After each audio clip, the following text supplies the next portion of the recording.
বছরের শুরুতেই আমরা লক্ষ্য করেছি ঠাকুরগাঁয়ে শীতের প্রকোপটা যেন বৃদ্ধি পেয়েছে। আমরা লক্ষ্য করেছিলাম গত 2 দিন থেকে ঠাকুরগাঁয়ে সূর্যের দেখা নেই। আজকে আপনাদেরকে ঠাকুরগাঁয়ের চিত্রটা একটু দেখাই, যে সকাল থেকেই আমরা লক্ষ্য করেছিলাম ঘন কুয়াশার চাদরে সড়কগুলো ঢাকা ছিল।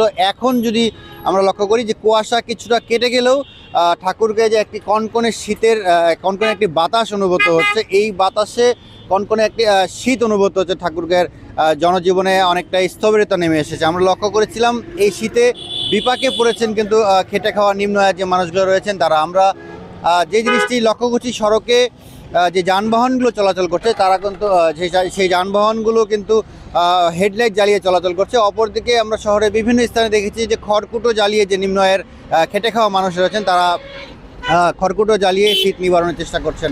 আমরা অপরদিকে আমাদের যেহেতু ঠাকুরগাঁয়ে কোনো শীতের আবহাওয়ার কোনো অফিস নেই, সেক্ষেত্রে আমরা উপজেলা যে কৃষি সম্প্রসারণ রয়েছে তাদের অধিদপ্তরের মাধ্যমে জানতে পেরেছি ঠাকুরগাঁয়ে সর্বনিম্ন তাপমাত্রা বিরাজ করছে 10 ডিগ্রি সেলসিয়াস। আমার সাথে এখানে একজন পথচারী রয়েছেন, আমরা একটু তার সাথে কথা বলবো যে কেমন শীত অনুভূত হচ্ছে ঠাকুরগাঁয়ে, কী অবস্থা দেখছেন, কেমন?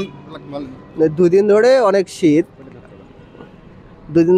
শীত। আমরা যে কাপড় অনেক পরছি তারপরেও ঠান্ডা লাগতেছে, যে ঠান্ডা মানে শরীরের ভিতরে কাঁপাই দিচ্ছে আর কি, এমন ঠান্ডা আর কি। আর সকালে বের হওয়ার পর এই যে রাস্তায় যে আমি বাইক নিয়ে বের হয়েছি, মানে ভিতরে বাতাস ঢুকতেই আছে। এই 2 দিন ধরে যে অবস্থা, মানে এই অবস্থায় চললে আরও বেশি মানুষ মানে বাইরে বেরোতে পারবে না এই অবস্থায়।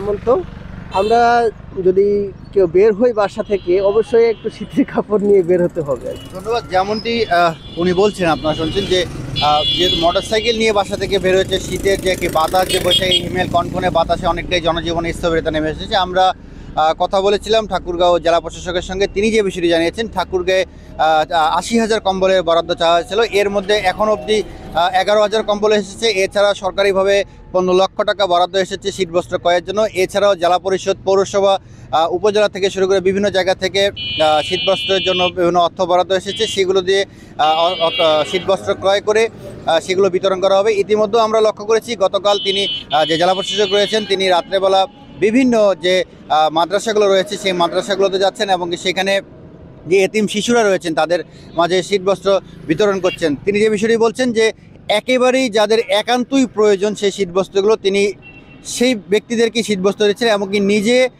সেখানে গিয়ে উপস্থিত হয়ে নিজের হাতেই সেই শিশুদের হাতে সেই শীতবস্ত্রগুলো তুলে দিচ্ছেন।